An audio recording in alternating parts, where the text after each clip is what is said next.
Let me tell you about the night, everything I thought I knew about second chances, about kindness, and what it means to belong, got flipped on its head, right in the middle of my own diner. She came in looking like she'd just walked out of a snowstorm. Her coat more patches than fabric. Two little girls clutching her legs like she was the only thing keeping them upright. Her name was Riley, though I wouldn't know that until later. The girls were Layla and June, both in matching pink coats. One hugging a bunny that looked like it had survived a dozen wash cycles and a few more bad dreams. I remember glancing down at my reservation slip. Table for 5, 6:30 p.m., Riley Thomas.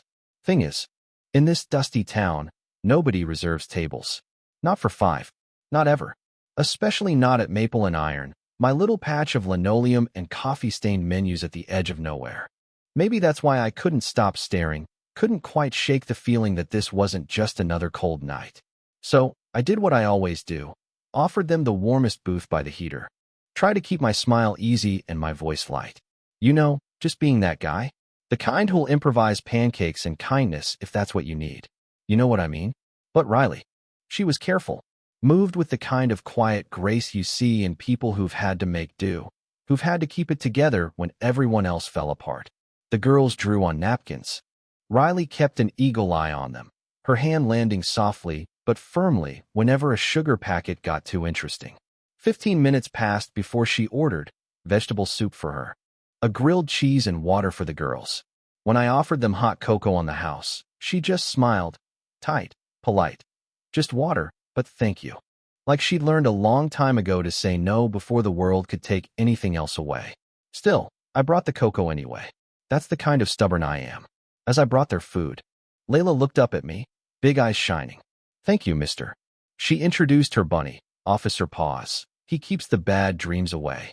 I couldn't help but grin, then noticed her shoe was coming apart. Without making a show of it, I fixed it in the back with some industrial glue I keep for rainy days and broken hearts. When I slid it back under the table, Riley finally looked me dead in the eye, the shield slipping just enough for me to see the tired gratitude behind it. They finished quietly. Riley paid in cash, no tip, but not out of rudeness. You could tell she counted every dime. As they bundled up, she asked if I owned the place. I nodded. Some people deserve to be remembered, I told her. She paused, then said, I was told this town had one man who still believes in kindness. I didn't expect to find him behind a counter. And before I could answer, she and the girls vanished into the storm. But something lingered, a warmth in the booth, a few napkins scrawled with hearts, stars, and a bunny in a police hat. That kind of thing sticks with you, you know? Next day, as the snow turned our world into a slow-motion postcard, the local mechanic Pete dropped by. Turns out, Riley's car, get this, was a military-grade Suburban, armored chassis, government plates. Parked 3 blocks down like she didn't want anyone looking too close.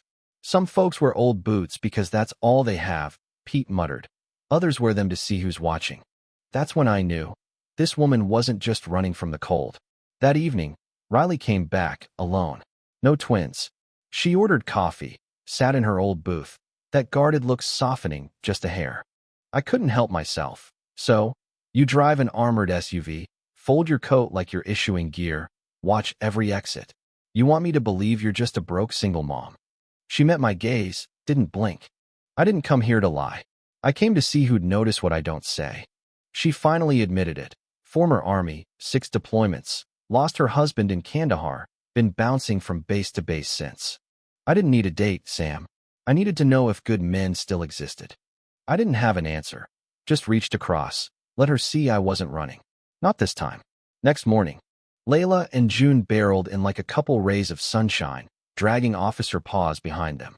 Riley followed, cheeks flushed from the cold, that quiet pride only moms carry. She watched as I flipped pancakes for the girls. Doris, my cook, pretended to grumble, but she winked, loving every second. Riley slipped a $20 on the table. Dignity isn't in how much we give. It's that we give what we can. There was more wisdom in that than I'd heard in years. But the peace didn't last.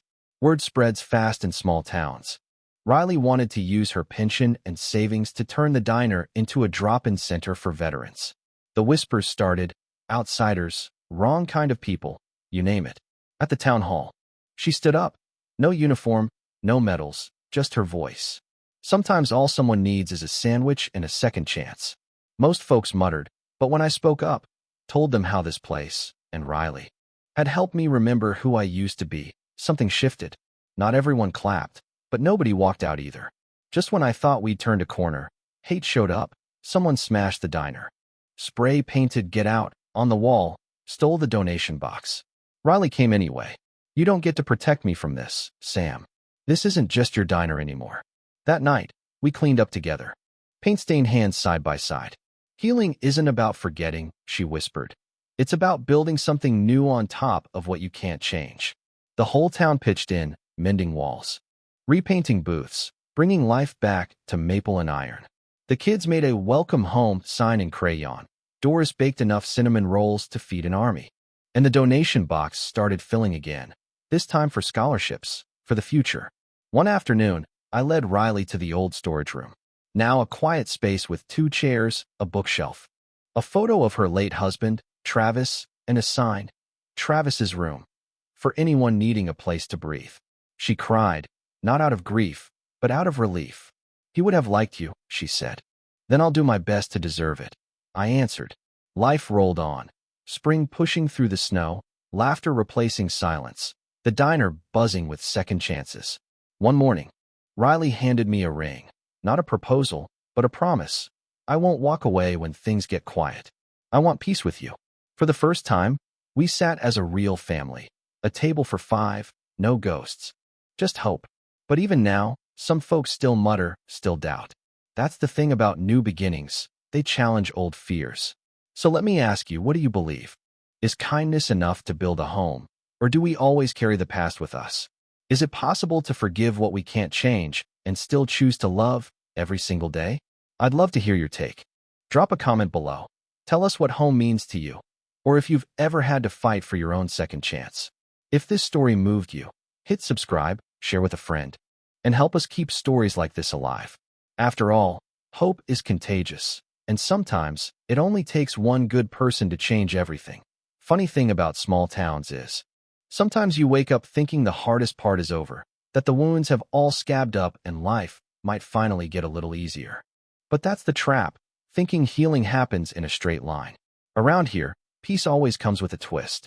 After that winter, Maple and Iron wasn't just a diner anymore.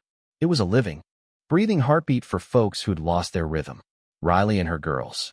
Well, they weren't just passing through anymore. They'd woven themselves into the fabric of our days, turning Tuesday mornings into pancake races, Saturday nights into impromptu jam sessions, laughter bouncing off old tin ceilings. Still, some scars don't show on the outside.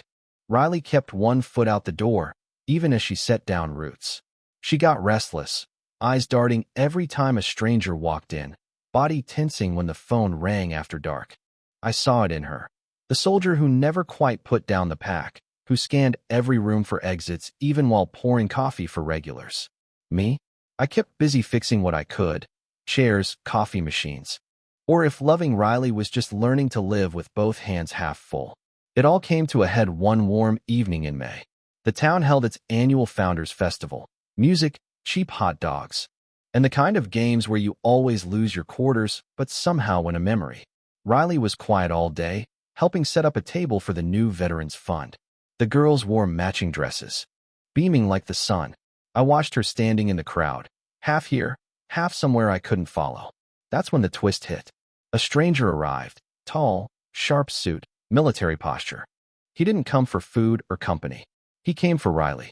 I saw the change in her right away, shoulders squaring, jaw set, eyes icy and alert.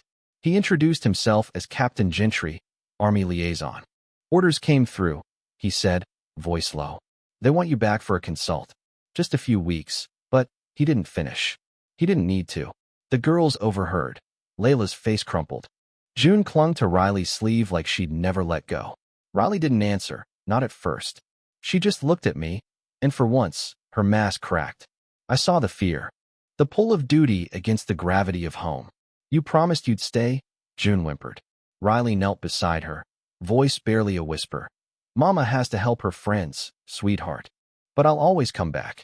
Let me back up a sec. That's the moment I realized. This isn't just about one woman's struggle. It's about every veteran who never really gets to come home. About every parent who's forced to choose between what they owe and what they love. Sometimes, the hero's journey isn't fighting a war, it's daring to belong again. The night Riley packed her bag was one of those slow-motion tragedies. I tried to talk her out of it. You don't owe anyone your peace, Riley. She shook her head. I can't let the girls see me run from who I was. I have to show them what courage looks like, even if it breaks my heart. The hardest part? Watching the twins fall asleep holding her boots. Their little hands clinging to something too big for them to carry. The next morning, I made pancakes just the way the girls liked, lumpy and sweet. Doris came by, sat with them, told stories about her own days, waiting on the world to grow kinder. But the house felt emptier than it had in years. Weeks dragged on. Riley wrote letters from the base, short, spare, never quite saying what she was feeling. I caught the girls peeking out the window every evening, hoping for headlights that never came. I started leaving the diner lights on late, just in case. Then, just as the ache started to feel permanent, Riley returned. No fanfare, no warning. She stepped into maple and iron one quiet dusk, hair windblown, uniform jacket slung over her shoulder. The girls tackled her before she got past the door. She hugged them like she was anchoring herself back to the earth. But something had changed. Riley's eyes, usually sharp and searching, were softer now. She walked up to me, silent, handed me a sealed envelope. Inside, her resignation. No more halfway in, halfway out, she said, her voice steady but shaking. I'm choosing to be here, all in. If you'll have us. I'd be lying if I said I didn't choke up. Instead of a speech, I just nodded, pulled her in. And the whole diner erupted in applause. Doris sobbing into her apron. The girls spinning in dizzy circles. Regulars clapping like it was a parade for hope. But you know life doesn't tie itself up with a bow. Word got out. Fast. Some folks still grumbled about outsiders, about change. That night, someone left a nasty note taped to the window. Go back where you belong. Riley saw it first. She didn't flinch. She took it down, tore it up, and tossed it in the trash. Then, she turned to me, eyes fierce. You ever get tired of fighting for your place in the world, Sam? I laughed, a little bitter. Only on the days ending in Y. Maybe that's the point, she said. We keep fighting. Not because we're not welcome, but because we're worth welcoming. Later, as the girls slept curled together in their booth, I stood at the window, looking out at the same main street I'd known all my life. And I realized, the bravest thing I'd ever done wasn't surviving loss or fixing broken furniture. It was opening the door again, between what you owe the past and what you promised to the future. Drop a comment, share your own coming home story, or just tell us how you keep hope alive on the hardest days. And if this story means something to you, don't forget to subscribe, to share it forward, because sometimes the world needs a little reminder that every table for five is really just an invitation for one more.